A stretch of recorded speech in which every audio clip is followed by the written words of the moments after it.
everyone, and welcome to NAV 2025.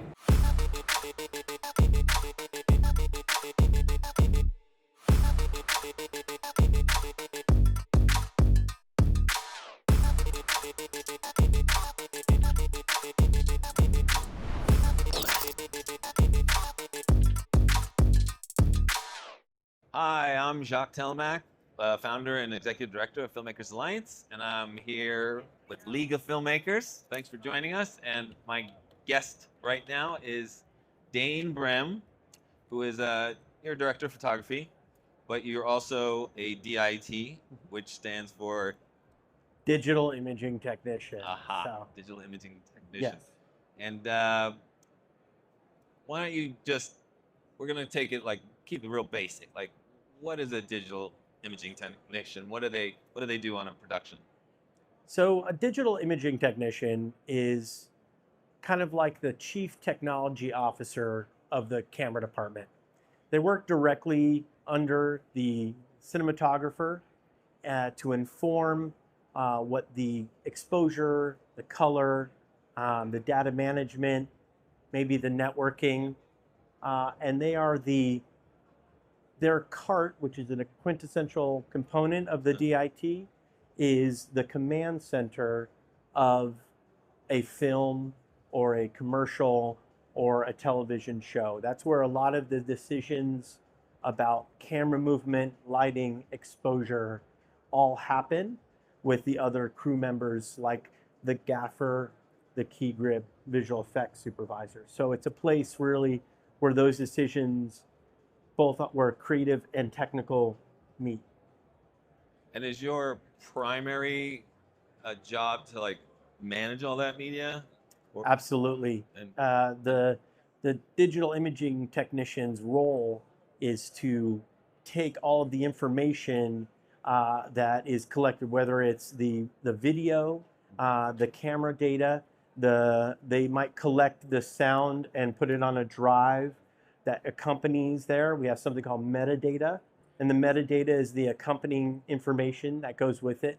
On commercials, you may put some of the script information, but their primary role is to define the on-set workflow as it pertains to the camera department. Now, they also interface with a lot of other departments as well: lighting, grip, even art department in some respects, especially if you have cameras. In what way would you interface with grip? I'm just curious. I'm speaking as So a the person key who knows grip, nothing. so the crane, right? Okay. The key grip or the crane, they might be the support for the camera, and so maybe you have a very long techno crane shot that has a lot of coordination. You may need to have wireless camera control to be able to adjust the settings of the camera while it's moving, exposure, color, also video.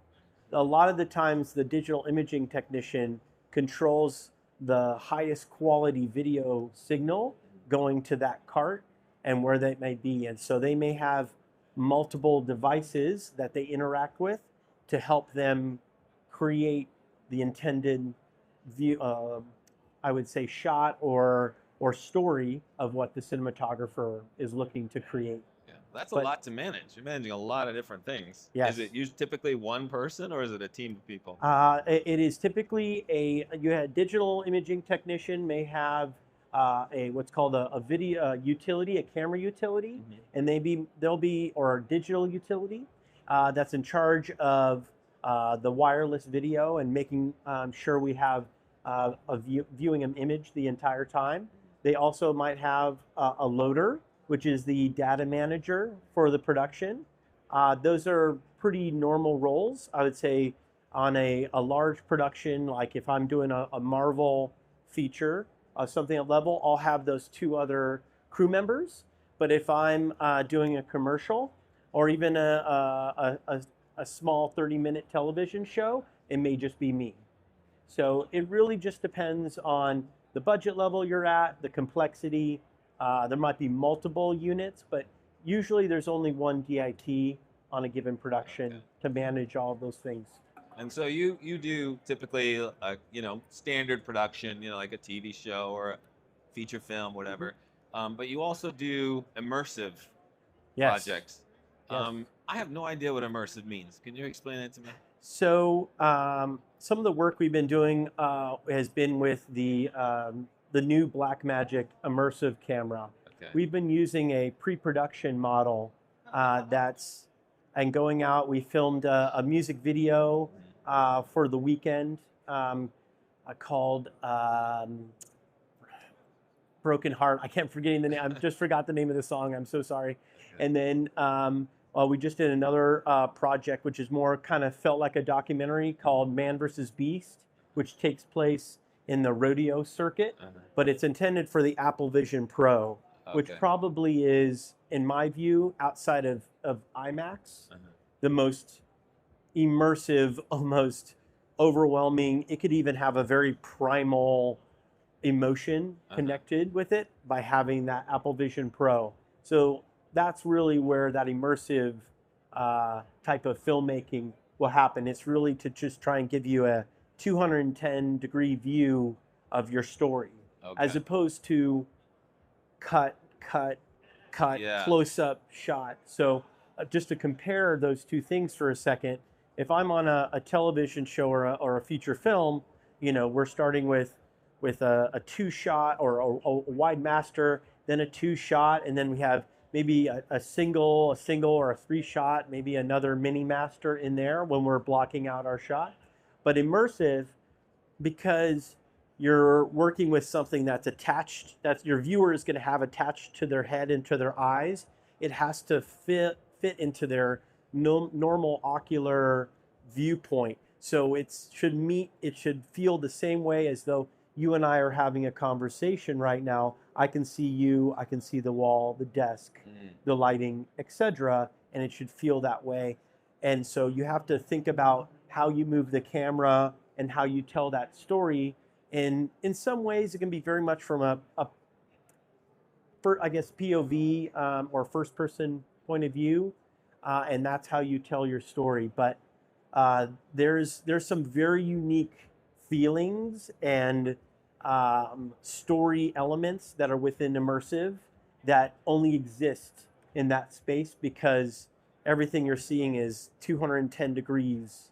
And so how roads move, how like in one shot we had an ambulance coming around the corner and moving across, and then the Weeknd hops out and he's in a theater and we're kind of pulling back, and you just see maybe like just this much of him, and he's singing the whole entire time. It feels very personable and intimate, and as though in this case the Weeknd is singing directly at you. So it has a different emotional context than I would say a traditional 2D or even a feature film collective experience. Okay, and how does it impact your job? Like, what are the differences demanded of framing. You between?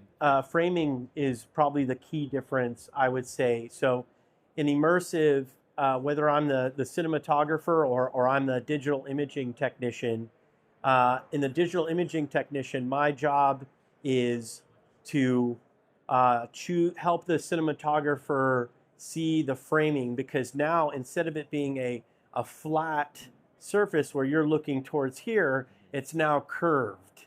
So the way your eyes are curved. And so now when you have that framing of that curvature, you now can see how that might impact the story. It might be a wider shot, whereas when you're in 2D, you might be, medium shot, then tight shot, shallow depth of field. In immersive, you want a wide depth of field. You don't want a shallow depth of field. Shallow depth of field doesn't feel right to your eyes.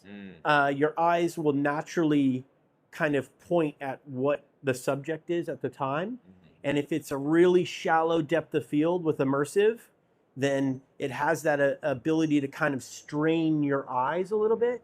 And so if you're watching something like a music video or even like a kind of documentary style, you want to be able to let your audience have the least amount of resistance or trouble in viewing the image. So we shoot in immersive, everything is a very wide depth of field. We don't use traditional lenses, even though Sometimes in immersive, we may use a stereo 180-degree VR camera, like the Blackmagic immersive camera. And then we also might use a traditional beam splitter type 3D rig, which goes through a mirror. And then that allows us for close-ups to kind of toe the cameras in a little bit on what we call convergence, the same way that your eyes converge on something. And then you can see truly what you're trying to look at. So they're very different approaches. Immersive, you a lot of the times want to avoid certain types of directions. Like for example, a tracking shot. A tracking shot coming around in immersive space kind of might be chunky or not as smooth as if you're tracking directly into the subject, for example, right? So it kind of feels the same way that if you're talking or I'm walking towards someone, that you would kind of walk, or I would come in to have a conversation with you. So very different experiences and perception. And does it affect the way you manage the media, or is it very similar in that respect? Because at the end of the day, the DIT is in service of the cinematographer. Their goal is to not only capture the immersive, let's just say a test, right? A lighting test to see how our lighting's looking. And then we will use something like DaVinci Resolve or ColorFront, and we will use those two software to create the stereo, and then we'll output that stereo to an Apple Vision Pro in this case.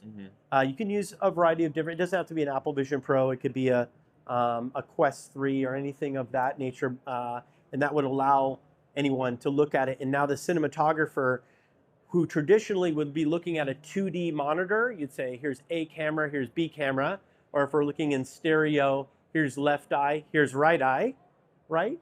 Now that you're not looking at something flat, you're looking at something curved.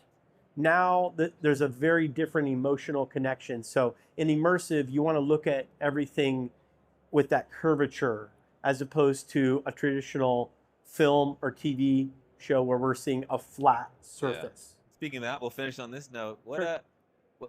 You talked about virtual production, you talked about immersive. What technology or confluence of technologies out there are you most excited about coming down the pike? The most exciting thing for me, I mean, immersive is very exciting because even though we've been trying to create this for a while, I mean, virtual reality has been around, I mean, since the 80s, but that technology is only getting to a point now where the headset is comfortable to be in, and you have the ability to tell a different story than you otherwise wouldn't be able to. I mean, there's and great. Immersive is the word now, not virtual reality. Yeah, Okay. exactly. We're or spatial. A lot of Okay. people say spatial, and depending on who you're talking to, there's another thing called volumetric, or spatial can be depending on who you talk to. Gaussian splats, which are assembling a multitude of cameras to be one image, and then moving within that image to maybe tell your own story. There's a lot. I mean, virtual production now, I mean, you could stand up your own green screen, your own LED wall, film yourself and your team, or your team could film you, and be able to do that entire pipeline. We find, there's a lot of podcasters now. Podcasters are getting extremely complex. They're working like true multi-camera productions now. Wow. So there's a lot of excitement that's out there, and then technology is only rapidly moving. But at the end of the day, we're humans telling stories, maybe about aliens, but maybe about humans as well, to humans. So at the end of the day, it's about tapping into that emotional ethos that ultimately gets into it. Yeah. Well, Dane, thank you. Thank you for having me. Dane Brehm, Director of Photography, DIT. Thank you. Very smart guy, and so appreciate happy to have him. Thank you so much. Thank you so much for having me. All right. Cheers.